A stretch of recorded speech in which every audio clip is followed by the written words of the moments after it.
Sharing knowledge is like sharing power. How about sharing some power with each one of you today with the lessons that life has taught me over these 42 years? Come, let's begin this journey of sharing in lessons. And the very first lesson that I'm going to share with you today was taught to me at the age of 13.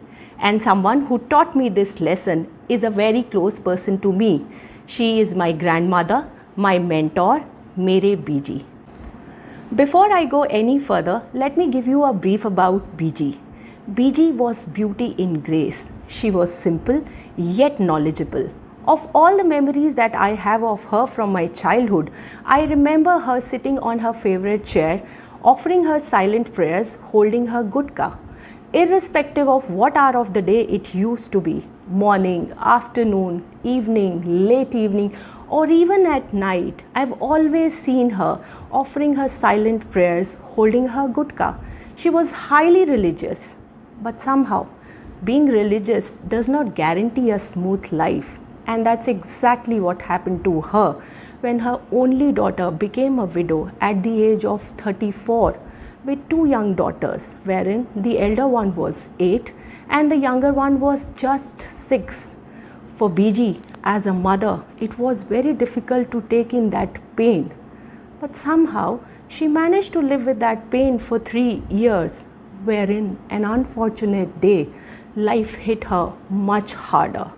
And this time, she lost her son at the age of 38, leaving behind his widow and again 2 young daughters. This time, the elder one was 13 and the younger one was just 4. Now, for a moment, if you could just imagine the scenario of the house, apart from other family members, she had 2 young widows and 4 young granddaughters. This was not only her reality, but her destiny for the rest of her life.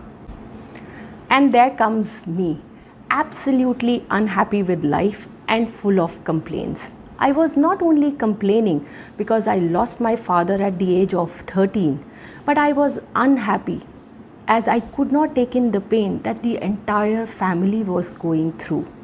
Life for each one of us has come to a standstill, and to move on from there was very difficult.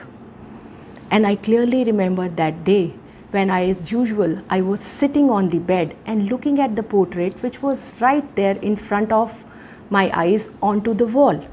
This portrait was of Guru Nanak Dev Ji. As usual, I was full of complaints, endless complaints. But at the same moment, I looked at Biji, who was sitting right under that portrait, and as usual, onto her favorite chair, offering her silent prayers, holding her 𝗃𝗂𝗃. I looked at Lord with all my complaints and looked at Biji.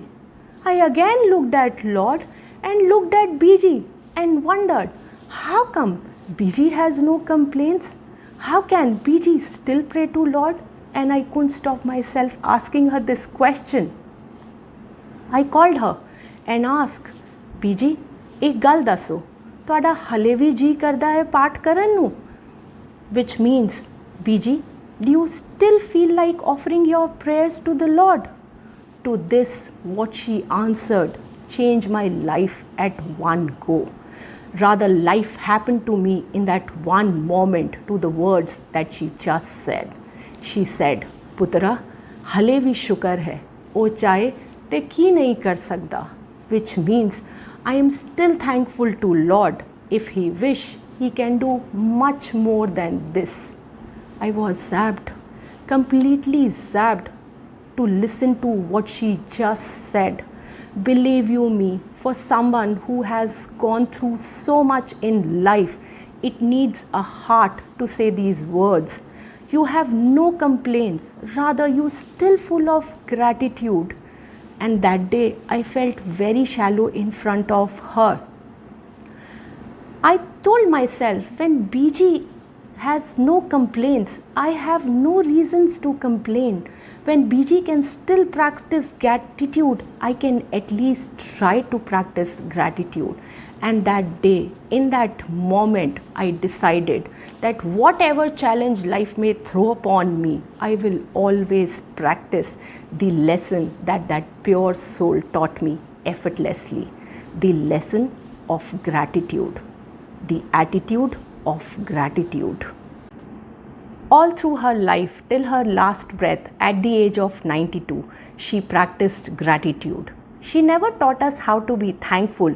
Rather, she lived by an example for each one of us to practice gratitude. And I consider myself very lucky to have learned this lesson of true gratitude so early in my life that it has become my way of living since that day. Now you ask yourself these 3 questions. Number 1, do you practice gratitude? Number 2, what do you have more in your life, gratitude or complaints? Number 3, do you have the heart to practice true gratitude when life hits you hard? Do share in your feedbacks in the comment box below. And this is 𝗃𝗶𝗹𝗃 signing off. Till we meet next, stay happy, stay home, stay safe.